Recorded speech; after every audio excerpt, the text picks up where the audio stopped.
story 11 hours ago. Let me pause this. This is a Popeyes worker sitting on a bench with their head down. This is the smoke signal, because you know where there's smoke, there's fire. Look like Myles Garrett said, you know what? I don't even want to be in the damn kitchen no more. Take me out of here, bruh.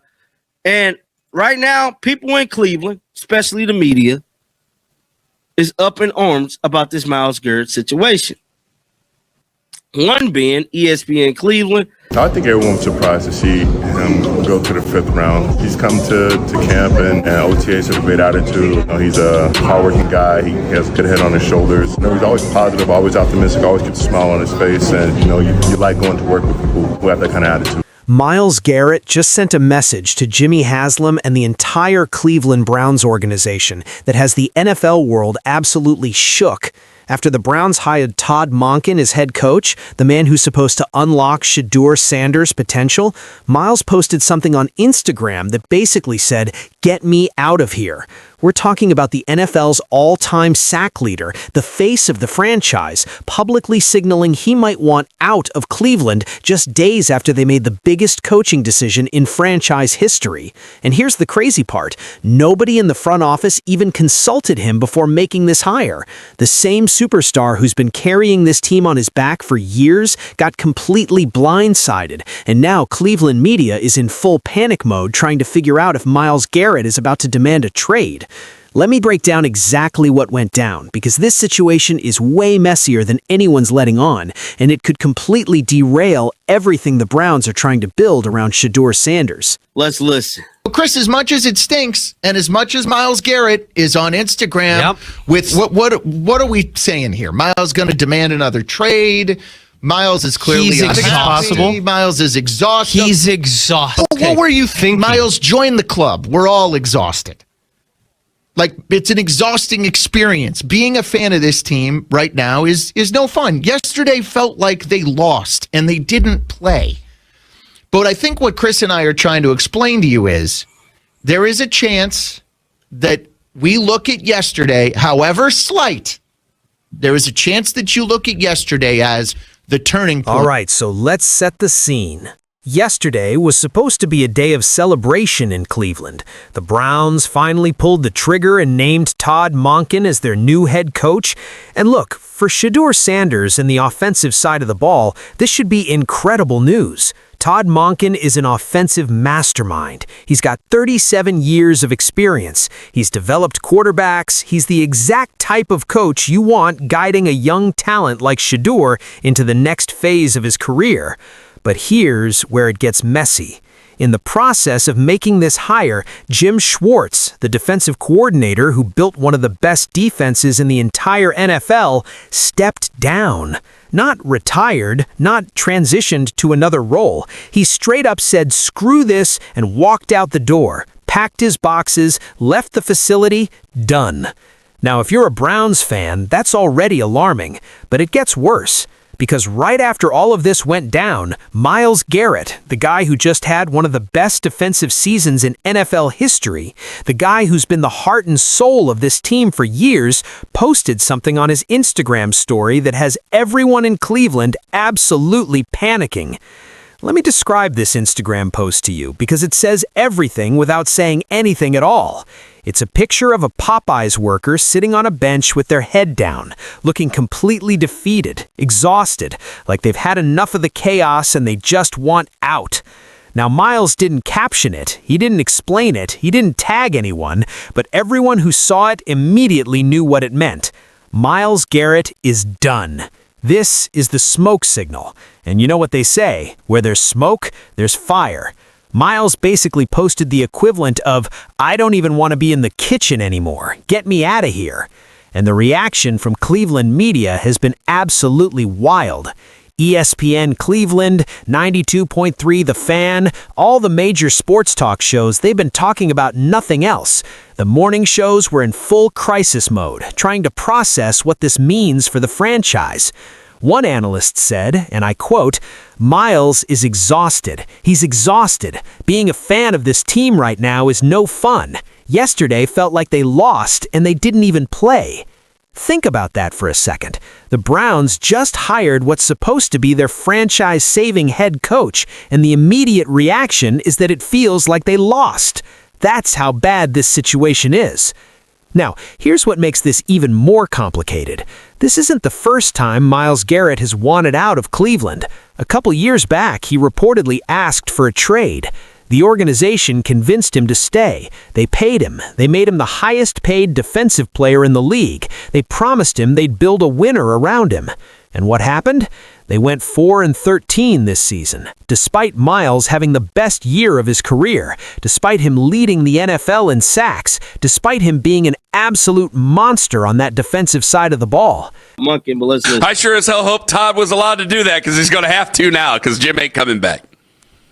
Yeah, I find it. If Jim comes back, I will not like that either. I got to tell you, I think it's over. Oh, that's I think interesting. It's over. Yeah, I you mean, wouldn't even take him back because he's just going to come back for money, which means he's going to like the money and then he's going to be pissed. Myles Garrett came back for money. Guess who's pissed? Myles came back and just had the best year in NFL history, and they won 5 games. Yeah. Was it Myles' fault? I'm glad we all got a nice memory out of it. It wasn't Myles' fault. I'm glad we got it. But you know what?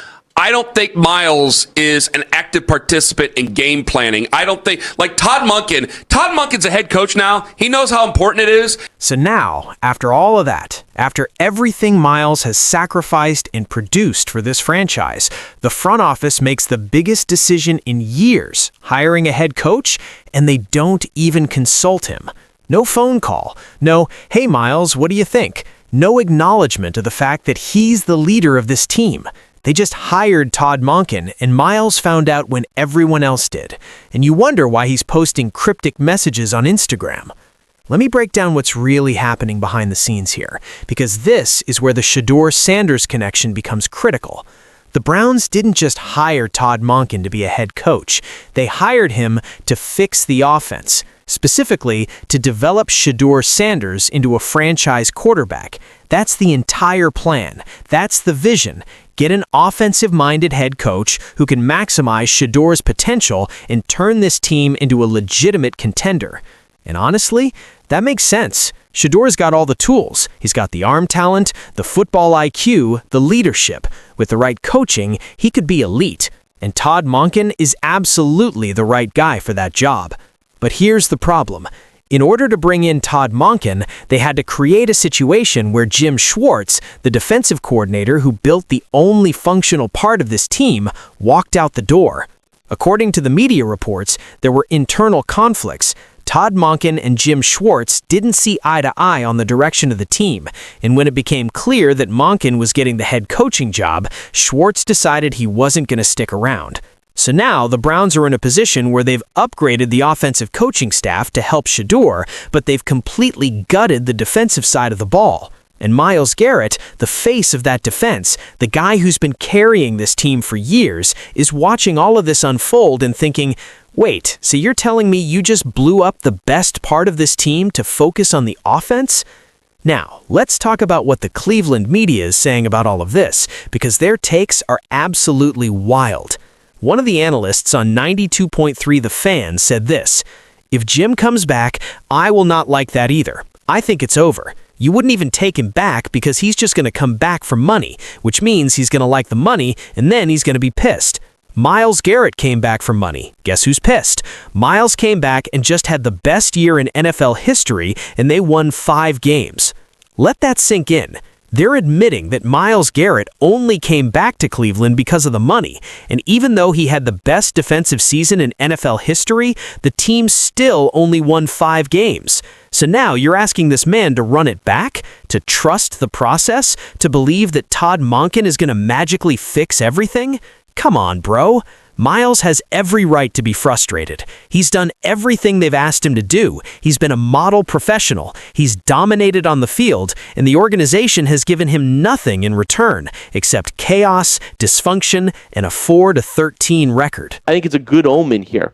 You know, let me tell you a little bit more about what I love about Todd Monken here offensively for the Cleveland Browns, right? He builds around players. He's going to take the young talent that the Browns have on offense and craft game plans specifically tailored to what they like to do. I briefly mentioned this, but look at the different quarterbacks that Todd Monken has worked with and found success with.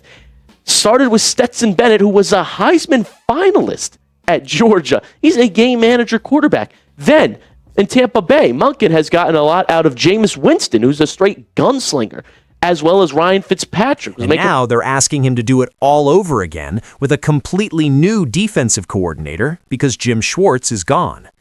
Here's where Mary Kay Cabot, one of the most plugged-in Browns reporters, gave some clarity on why they chose Todd Monken. She said they needed to fix the offensive side of the ball, and what they got with this hire was the most qualified offensive guy that they were going to be able to get in the situation that they're in right now to come in here and try to transform this offense. She also pointed out that if they had hired someone like Nate Shieldhouse, a younger, less experienced coordinator, there's no way he would have been able to handle the Jim Schwartz situation. But Todd Monken, he's got 37 years of experience. He's handled difficult personalities. He's not going to be fazed by adversity. And you know what? She's right. From a Shedeur Sanders perspective, this is the perfect hire. Todd Monken is exactly the type of coach you want developing your franchise quarterback. He's going to install a modern, aggressive offense. He's going to put Shedeur in position to succeed. He's going to give him the tools to showcase his arm talent and decision-making. And honestly, if you're Shedeur, you've got to be excited about this. Coach Prime has already publicly endorsed the hire. Shedeur's camp is happy. This is the direction they wanted the franchise to go. But here's the twist. In order to make this work for Shedeur, they had to sacrifice Myles Garrett's trust. They had to blow up the defensive side of the ball. They had to create a situation where their best player is now openly questioning whether he even wants to be part of this organization. And that's the problem. Let me ask you something. If you're building a championship team, do you prioritize the future, Shedeur Sanders, or the present, Myles Garrett? Because that's the decision the Browns just made. They chose the future. They chose to invest in the offense. They chose to bet on Shedeur becoming the franchise QB they desperately need. And in the process, they might have alienated the one guy who's been keeping this team relevant for the past 5 years. Now, I'm not saying the Browns made the wrong choice. Shedeur Sanders has superstar potential.